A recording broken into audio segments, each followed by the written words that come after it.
Yo, it's Friday. We made it through another 5-day. Well, we still got Saturday to go. But today we're talking about yesterday's Ford teach-in, where they taught us about losing $3 billion in EVs, trading Jag franchises for Land Rovers, and electric air taxis. Really got through it. Yo, you want to know what's impressive? You want to know what's impressive for all the people out there? Sometimes your boy comes in hot. In the time that it took the countdown to go and Paul to read the lead, your boy got his B cam up for the edit and quick read all the stuff. So let's show. He's excited. He's excited. We're super excited today because not too long from now, we'll be on the ground with a dealer in a dealership. So that always gets us happy and excited. But all right, who won? Oh, let's see. Oh, we don't have the Motor Madness results yet for today or yesterday. So, hey, we're rounding the corner, though. So look out on the LinkedIn page for the Motor Madness. We're voting classic cars versus modern cars. We have a whole bracket that goes down. And next week, we're going to find out the best car of all time as voted by the audience. I still think the Chevy Astro van might be the dark horse that wins this race. I'm telling you what. Give it to him. Just give him the trophy. Hey, we've been planning so much. Let's just drip this out here for a second. Let's go. Kyle and I have gotten absolute giddy this week. As you know what I'm about to say, as we started leaning into a SoduCon planning, and a SoduCon 2023 in Baltimore in September is going to be out of control, straight out of control. I mean, we're just ridiculous. We can't wait to release just the design for this year, but also the venue is insane. The level of capacity we have for amazing speakers and panels and keynotes and activations and, I can't even everything. We're just super excited, and we're like, can it be September already? We got layout plots already happening. It's unbelievable. So it's all the things. Circle the last week in September in Baltimore. Last week in September in Baltimore. We're going to be dropping a little sneak peeks and details soon. If you're an industry partner and you want to participate, there's already a line forming outside Anne Marie's office about people saying, when are you going to release a SoduCon info? There's literally people in Texas in a line. It's nuts. We never thought it could happen. It's going to happen. But we have a couple things to execute first. We're going to be in Arlington, Texas on April 5th.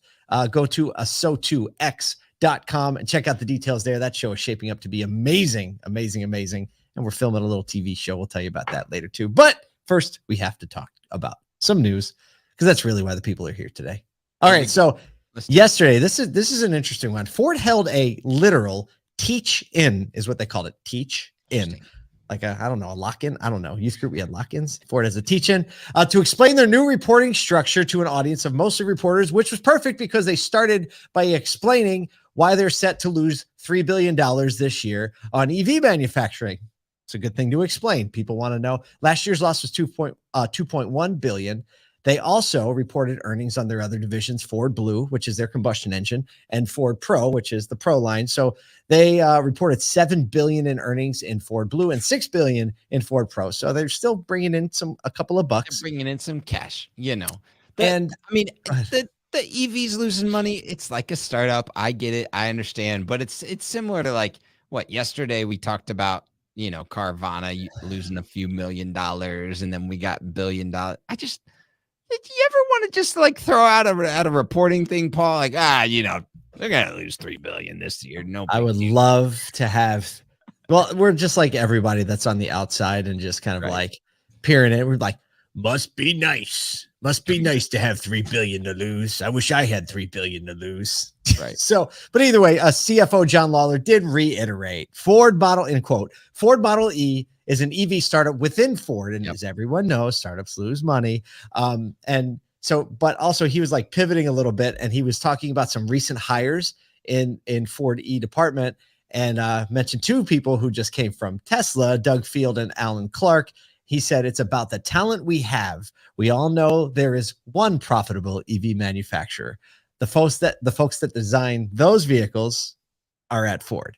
So Talking about a little teaching. That's a little mic drop in is what he had, but that's a pretty good way to end it. A lot of the last year Ford announced a difference in the way they were going to report their financials in 2022. They said this, basically they used to report numbers by region and parts of the world. Now they've switched to just report numbers by division. So we have the EV division, Blue, and Pro. This is the first time they reported results that way. So yeah, a little extra explanation to calibrate everybody. But the company does predict that EVs will be approaching break-even margins by the end of this year. So wow. All right. Hey, look, I'm still impressed because Ford's really like, even though they're talking about it the most right now in the news, they're really one of the latest to the game and just being active with EVs overall. I mean, right. So I'm making up for lost time. Making up for lost time. Here we go. Yep. I'm trying to think of like, how do we make up? Yeah. How do we make up for doesn't work to the next. How do we make up for inventory shortages? Stop. Segue. Time. All right. So what will a luxury auto dealer give up to get their hands on more of that high margin luxury inventory? Well, if you're a Jaguar dealer, you may be tempted to just give up your Jaguar franchises. According to reports, Jaguar Land Rover, JLR we'll call them, has begun reducing store count by as many as 40 so far, according to an automotive news source that remains unidentified. So basically Jag is saying like, hey, Jag Land Rover is saying, if you give us back your Jaguar franchise, we will give you more Land Rover inventory. So, obviously the company, there's a lot of combined spaces, Jag Land Rover dealers. And, this is a push to reduce their store count overall. In Europe, actually, their plan is to go from 80 stores to 20 stores. Yeah. That's it is. And there's about 325 or so in the US. So we don't know what they're trying to reduce to, but Jaguar is shifting to go ultra luxury is what they're saying.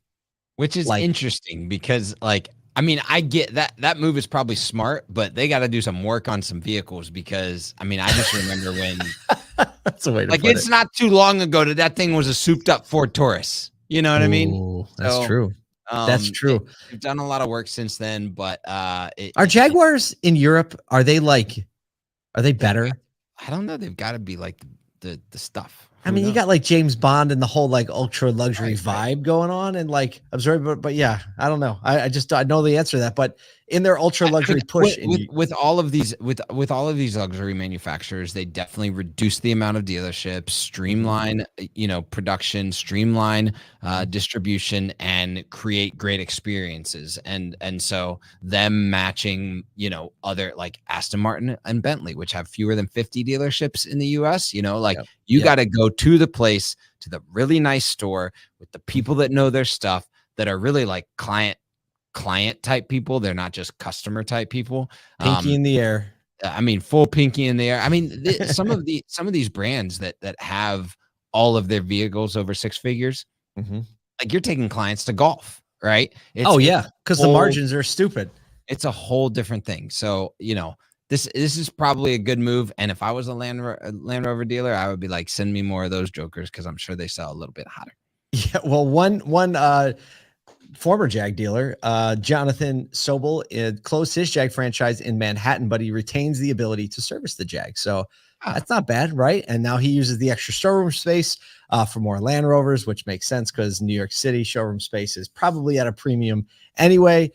So we'll see what happens, but that's kind of a big announcement and an interesting trade. And, Jaguar seems like a brand where it's kind of like dipping your toe in the water, trying to be a little bit more like Europe, and Jaguar is like when you have Land Rover inventory to kind of like trade on, kind of makes a little bit of sense. Well, speaking of finding a little extra space. Oh, stop. Segue. Time.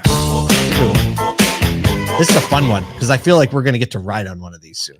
One day. Oh man, that like in Atlanta where we're going, like to get in an air taxi and go from like the one side to the other side will save us like 4 hours of our life. Yeah.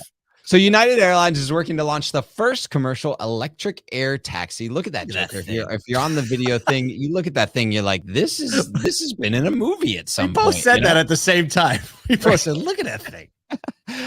They're doing it in Chicago by the year 2025. They're partnering with a company called Archer Aviation as a part of its intention to go 100% green by 2050, which I don't really know what 100% green means, but I don't think anybody does. Yeah, who knows? Year 2050. Like we're gonna have a right. Year 20 never will know what that means. Yeah. The first proposed route will use this midnight electric VTOL air taxi between the O'Hare International Airport and the Vertiport Chicago, the largest vertical takeoff and landing facility in North America. So didn't know that existed. There you go. You didn't know it existed. It's a thing in Chicago, and people are going to be flying over Chicago, just a little bit of height. And look, if there's any place to do it, it's like LA. That is the worst ride.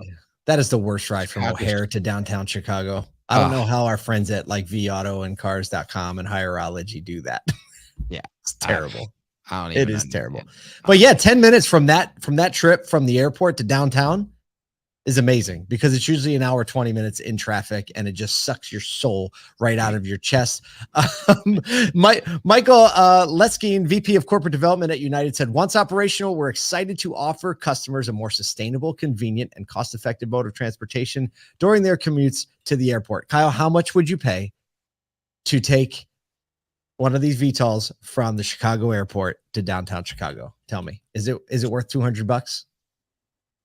I mean, probably. Yes, because the Uber's in $150. Yeah, $150 Uber. So take that thing and be there in half the time, and don't have to worry about the being something really cool. When you think about the value proposition of that, just think about it from a value proposition. Like it might be like I spent $200 on the flight from Syracuse to Chicago, and then spend another $200 for that last like 20 miles. Isn't that wild? It is.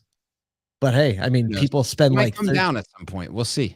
It might not be 200. It might be 400. I don't know. I was just guessing. But then again, people spend $13 to get your $4 Slurpee dropped off at the front door. So, yep. But what's 50 minutes worth to you? Potentially a lot. Specifically, some people. Well, we know your time is worth a lot. World's changing. We're closing out. We're so excited to be in a dealership. We can't even talk one at a time. Ourselves. It's Friday. Go out there, have some time, have some fun, value your own time.